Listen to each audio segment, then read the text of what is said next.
सोचे बेटी प्यारी होगी वो दुनिया, कोई कहेगा लाडो उसको, कोई पुकारेगा मुनिया। जन्म से पहले मौत क्यों दे दी, खता क्या मेरी कह दो ना।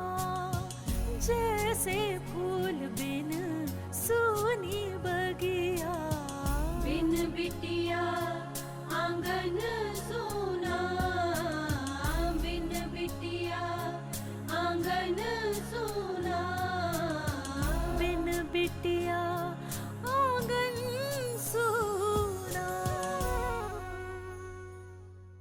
पापा, मुझे आपसे कुछ जरूरी बात करनी थी। बेटा अभी तो नहीं, क्योंकि इस वक्त मैं अस्पताल में हूँ। अस्पताल में? क्या हुआ पापा, सब ठीक तो है ना? नहीं बेटा, बाबूजी की तबीयत अचानक खराब हो गई और उन्हें अस्पताल लाना पड़ा। जिस तरह के सिम्टम्स दिखाई दे रहे हैं उसे देखकर तो यही लग रहा है कि दादाजी को शायद लकवा मार गया है। माँ, वो दादाजी की तबीयत अचानक खराब हो गई और उन्हें जब हॉस्पिटल लेकर आए तो पता चला कि उनका राइट हैंड में लकवा मार गया है।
पूरा दिन निकल गया, उसको घर से गए हुए, उस पर अभिमान ने हमला भी कर दिया, फिर भी आप समझ नहीं रहे।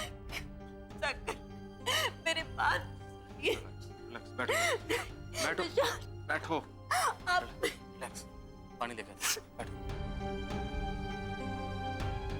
चुप नहीं बैठ सकती, नहीं मैं चुप नहीं बैठ सकती।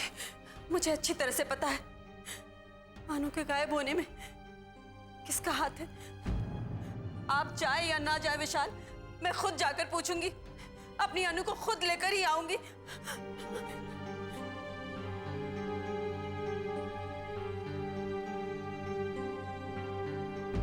सुशीला, सुशीला, हे भगवान, कहीं ठाकुर मानसिंह के घर तो नहीं गई? पता नहीं माजी और अनु के पापा कैसे होंगे। वो लोग तो बाबूजी को लेकर बहुत परेशान हो रहे होंगे। माजी तो बिल्कुल अकेली पड़ गई होंगी।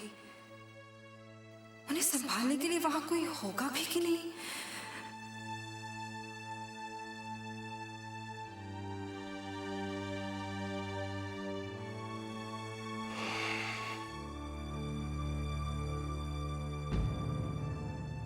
लक्ष्मी, तुम परेशान क्यों दिखाई दे रही? बाबूजी, एक बुरी खबर है। क्या हुआ? वो अनु के दादाजी अस्पताल में भर्ती हैं। अनु बता रही थी कि उनके दाएं हाथ को लकवा मार गया। अच्छा, ये तो बहुत बुरा हुआ। क्या मानसिंह जी को लकवा मर गया? हाँ माँ, देखिए ना, कल ही तो यहाँ आए थे, फिर अचानक कैसे हो गया ये सब? बेटी, तबीयत तो उनकी खराब ही लग रही थी और कमजोर भी लग रहे थे। अब अचानक किस तरह से बीमार पड़ जाएंगे ये तो कभी सोचा नहीं था। बाबूजी, जब से मैंने ये खबर सुनी है ना, तब से मन बहुत बेचैन हो रहा है। सो तो होगा ही बेटे, इतने सालों से जानते हैं उन्हें। आदमी अच्छा हो या बुरा, उसके साथ हुए हादसे के बारे में पता चलता है तो दुख तो होता ही है। और तुम्हारे दुख करने से होगा भी क्या? तुम तो उन्हें ठीक करने से रही। वैसे देखा जाए तो अपनी इस हालत के जिम्मेदार मान सिंह जी खुद हैं। अपने कर्मों के बही खाते में उन्होंने कोई काम सही नहीं किया। आखिर एक दिन सबके कर्मों का हिसाब होता है और सबको अपने कर्मों के फल यहीं भुगतने होते हैं। अब समय आ गया है परिणाम भुगतने का। वो तो है बाबूजी, हम लोग कितना ही घमंड कर ले, लेकिन जब उसकी लाठी चलती है ना, तो उसके आगे किसी का बस नहीं चलता। पता नहीं अनु के दादाजी ने ये बात क्यों नहीं समझी। अरे जब तुम्हें उनसे कुछ लेना देना है ही नहीं तो तुम चिंता क्यों कर रही हो? तुम्हारी तरफ से वो जिए या मरे, तुम्हें क्या करना है? माँ, मुझे उनसे ज्यादा माँ जी और अनु के पापा की चिंता हो रही है। इस वक्त वो लोग कितना परेशान होंगे। सब संभाल लेंगे अपने आप को, सब समझदार है। लेकिन माँ, ऐसे वक्त में किसी को तो होना चाहिए ना उनके पास। माँ जी तो बिल्कुल अकेली पड़ गई होंगी। अकेली क्यों? उनकी बहू है ना उनके साथ, वो कावेरी, वो संभालेगी उन्हें। तुम्हें चिंता करने की कोई जरूरत नहीं है। और एक बात और सुन लो, किसी और के दुख में अपने आप को दुबला करने की जरूरत भी नहीं है। वसुंधरा, लक्ष्मी दिखावे के लिए चिंता नहीं कर रही है, इंसानियत के नाते कर रही है। आखिर उनका रिश्ता रहा है इसके साथ। तुम परेशान मत हो बेटे। अगर तुम्हें उनकी चिंता हो रही है तो मेरे ख्याल से तुम्हें उनसे मिलकर आना चाहिए। और अगर मान सिंह को भी देखने जाना चाहती हो तो मेरे ख्याल से तुम्हें जाना चाहिए। ऐसे समय में बीमार का हाल पूछना बहुत जरूरी है। इससे उसको ठीक होने में सहायता मिलती है। जी बाबूजी।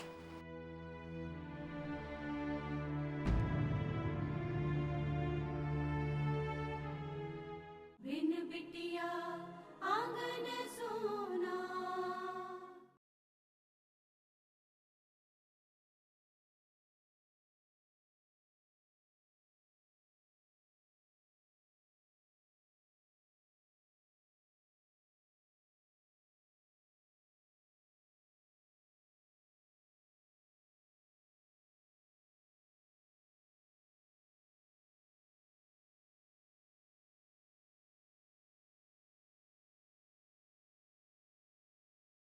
बिन बिटिया आंगन सोना। अभिमान, अभिमान, अरे रुकिए, अभिमान! आप जबरदस्ती अंदर कैसे घुसी जा रही है? मुझे अभिमान से अभी इसी वक्त मिलना है। कहाँ है वो? लेकिन आपको उनसे क्या काम है, बताइए तो सही। कहाँ ना अभिमान को बुलाओ, एक बार में समझ में नहीं आता। अरे मगर चुप, एकदम चुप, मैं खुद बुला लूंगी। अभिमान! आप यहाँ कैसे? छोटी ठाकुराइन, मैं कितना रोका इनको, लेकिन ये सुनती नहीं है। तुम बाहर जाओ लुटन। जी मालकिन। कहाँ है अभिमान? बुलाइए उसे। मैं आपसे हाथ जोड़ के माफी मांगती हूँ। अभिमान ने जो कुछ भी किया उसके लिए आप मुझे माफ कर दीजिए। उसके किए की माफी आप क्यों मांग रही हैं? उसे सजा भुगतने दीजिए। देखिए, मैं जानती हूँ अभिमान ने अनु पे गोली चलाई, लेकिन इसके पापा ने अनु को बचा भी तो लिया है। जी, बचा तो लिया, लेकिन जानती हैं उसके बाद आपके सपूत ने क्या किया? आपके सपूत ने मेरी बेटी को कहीं गायब कर दिया है। ये क्या कह रही हैं आप? सही कह रही हूँ। जब से मेरी बेटी थाने से निकली है, घर नहीं पहुंची है। ना हमें फोन कर रही है, ना हमारा फोन उठा रही है। वापस थाने भी नहीं पहुंची। बताइए, कहाँ छुपा के रखा है आपके राक्षस बेटे ने मेरी बेटी को? बताइए। आपको गलतफहमी हुई है, ऐसा कुछ नहीं है। गलतफहमी? गलतफहमी आपके बेटे के बारे में? कावेरी जी, वो जो कुछ भी करे, जितना भी करे, कम है। अगर आपको यकीन नहीं हो रहा है तो अपने बेटे को बुलाइए और पूछिए उससे कि मेरी बेटी अनु कहाँ है। बुलाइए उसे। क्या बात है? क्या पूछना है आपको? कहाँ है मेरी बेटी? कहाँ है मेरी बेटी? कहाँ छुपा के रखा है मेरी बेटी को? बताओ पापी कहीं का, बताओ। पागल हो गई है क्या आप? हाँ, मैं पागल हो गई हूँ। अगर मेरी बेटी को तुमने छुआ भी ना तो मैं तुम्हें छोड़ूंगी नहीं। कहाँ है मेरी बेटी अनु? कहाँ है बताओ? अरे मुझे नहीं पता कहाँ है अनु। अगर मुझे मिलती तो मैं उसे वही मार देता। अभिमानी, क्या बकवास कर रहे हो? सही कह रहा हूँ माँ, मुझे नहीं पता कहाँ है अनु। इनकी बेटी इन्हें बिना बताए चली जाती है, मुझे क्या पता। अरे इनके खानदान की तो आदत है गले पड़ने की। अगर इनकी बेटी अनुष्का अपने काम से काम रखती तो ये नौबत यहाँ तक आती ही नहीं। बहुत हो गया अभिमान, जुबान संभाल के बात करो। आज ये हवेली आ गई है तो मैं इन्हें बता दूं कि मैंने ठान लिया है, अपने आप से वादा कर लिया है कि मैं इनकी बेटी को छोड़ूंगा नहीं। उसने सरेआम हमारी बेइज्जती की है, हमारा राज छीनने की कोशिश की है। उसे उसकी सजा मिलकर रहेगी। मैं उसे बर्बाद करके छोड़ूंगा। बदतमीज बहन है तेरी वो, बहन है तेरी वो, बहन है तेरी वो। अपनी बहन के बारे में इस तरह की बातें करता है तू? अरे मेरी कोई बहन वहन नहीं है, वो मेरी सबसे बड़ी दुश्मन है। उसे तबाह करने का जो मैंने प्रण लिया है, मैं उसे पूरा करके रहूंगा। अभिमान, अभिमान, मैं आपसे माफी मांगती हूँ, माफ कर दीजिए मुझे। लेकिन मैं जानती हूँ उसने कोई गलती नहीं की है। सुबह उसके बाबूजी जब उसे थाना से घर लेकर आए थे, तब से वो कहीं नहीं गया है, घर पर ही है। यकीन मानिए मेरा, माता जी की कसम खा के कह रही हूँ, कहीं नहीं गया। अगर मेरी बेटी को कुछ हुआ ना कावेरी जी, इस मां की बद्दुआ आप सबको चैन से नहीं जीने देगी। आप सब बर्बाद हो जाएंगे, बर्बाद हो जाएंगे।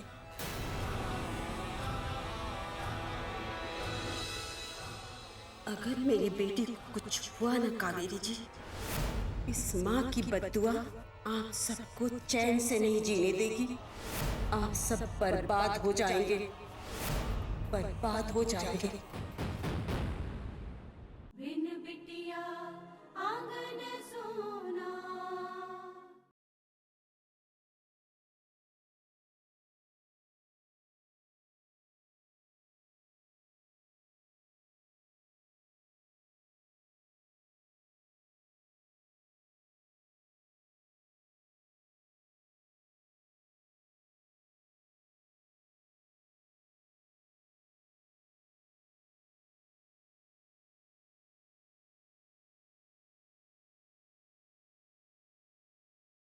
बिन बिटिया आंगन सोना।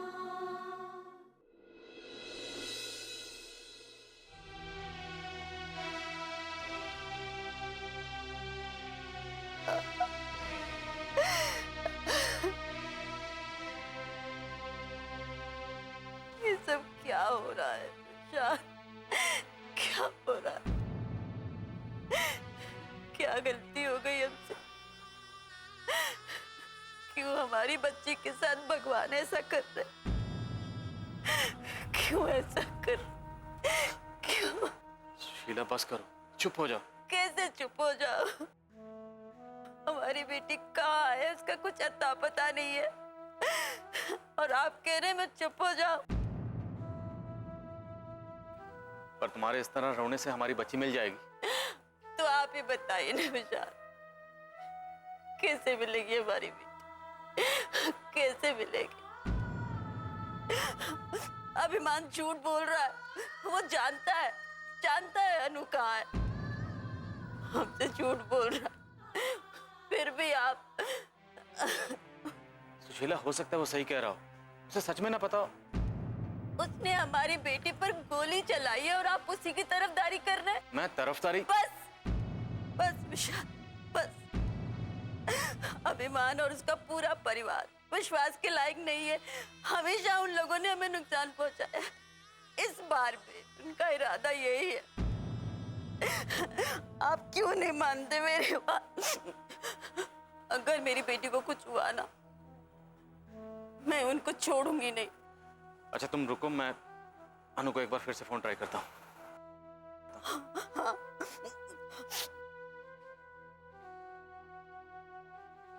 रिंग जा रही है।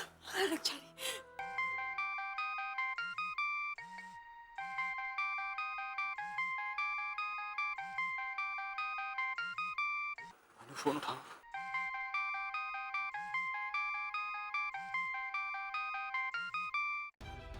क्या हो रहा है? फोन नहीं उठाया उसने। फोन नहीं उठा रही। अनु फोन उठाओ।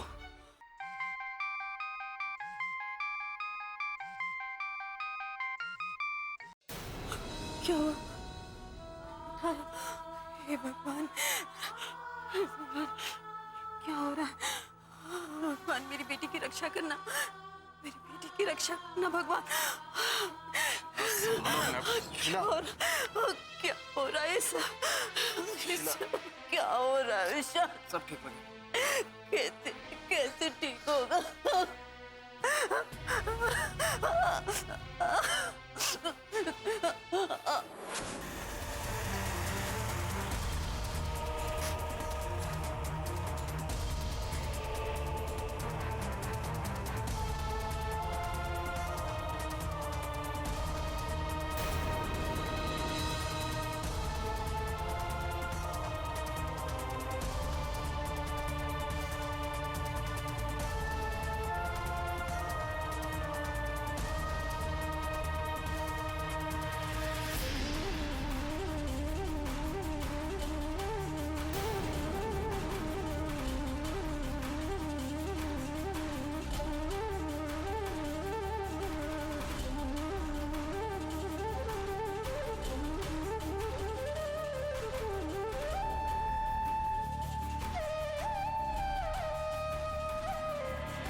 दादी माँ, आप क्यों इतनी फिक्र कर रही हैं? दादाजी ठीक हो जाएंगे। उन्हें लकवा मार गया है अपराजिता। इतना तो मैं भी जानती हूँ कि इस बीमारी का ठीक होना बहुत मुश्किल है।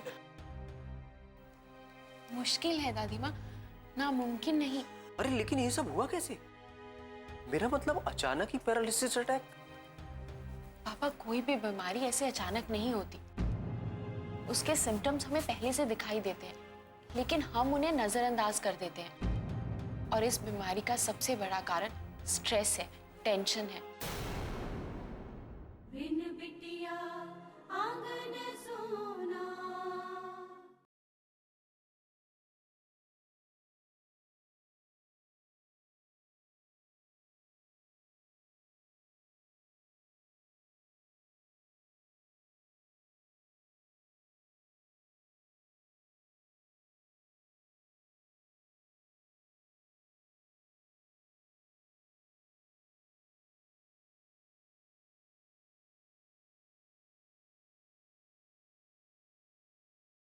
बिन बिटिया आंगन सोना। पापा, कोई भी बीमारी ऐसे अचानक नहीं होती। उसके सिम्टम्स हमें पहले से दिखाई देते हैं, लेकिन हम उन्हें नजरअंदाज कर देते हैं। और इस बीमारी का सबसे बड़ा कारण स्ट्रेस है, टेंशन है। हाँ हाँ, लेकिन बाबूजी को किस बात का टेंशन हो सकता है? ऐसा हम सोचते हैं पापा, लेकिन हमारे दिमाग में कितनी टेंशन घर कर जाती है, हमें इस बात का पता ही नहीं चलता। शायद तुम सही कह रही हो बेटा। ठाकुर साहब कई सारी बातों को लेकर बहुत परेशान थे। कितनी ही तरह की समस्याएं थी। अभिमान को बिगड़ते हुए देखकर बहुत परेशान रहने लगे थे। उन्होंने उसे कई बार डांटा भी, उसे सुधारने की कोशिश की, लेकिन अभिमान पर उसका कोई असर नहीं हुआ। ये सब देखकर वो बहुत परेशान हो गए, अंदर ही अंदर घुटने लगे थे। उन्हें लगा था कि शायद वो अभिमान को सुधार नहीं पाएंगे, और इन सब बातों के लिए वो खुद को जिम्मेदार मानने लगे थे। ऐसा नहीं है कि उन्होंने कोई कोशिश नहीं की, लेकिन अपनी कोशिश में वो सफल नहीं हो पाए। इसीलिए मन ही मन घुटने लगे और खुद को दोषी मानने लगे, और इसी वजह से ये सब। अब बस करो माँ, बाबूजी ठीक हो जाएंगे।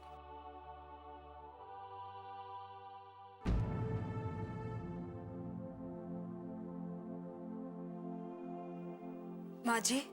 हाँ।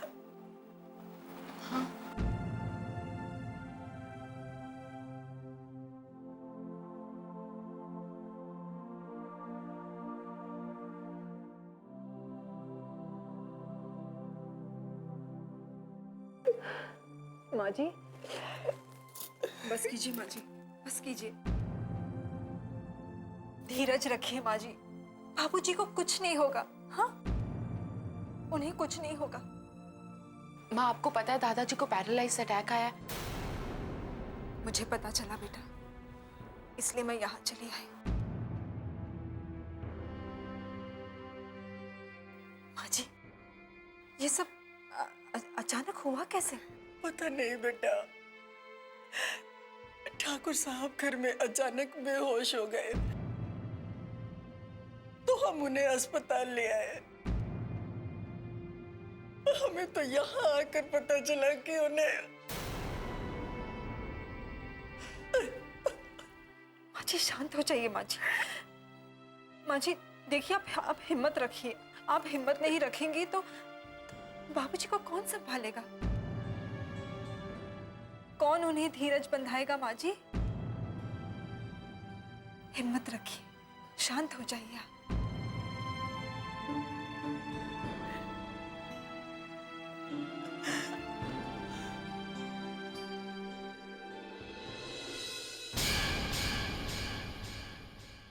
अगर उसे अपनी जिंदगी अपने हिसाब से जीनी थी ना, तो उसे कहीं और जाकर रहना चाहिए था। वसुंधरा, सही तो कह रही हूँ। यहाँ माता पिता के साथ रहती है तो कम से कम उनका लिहाज तो करना चाहिए। हमने तुम लोगों के साथ जो किया है उसके लिए तो ये सजा कम है, बहुत बहुत कम है बेटा। अनु दी, अपराजिता, देख क्या हुआ अनु को। माँ जी देखो क्या हुआ अनु को। अनु आंखें खोल बेटा। लगता है किसी ने हमला किया है। बहुत बड़ा गुनाह किया है इसने, बहुत बड़ा पाप किया है। अपनी बहन को गुंडों से पिटवाया है और वो अस्पताल में पड़ी है लहूलुहान।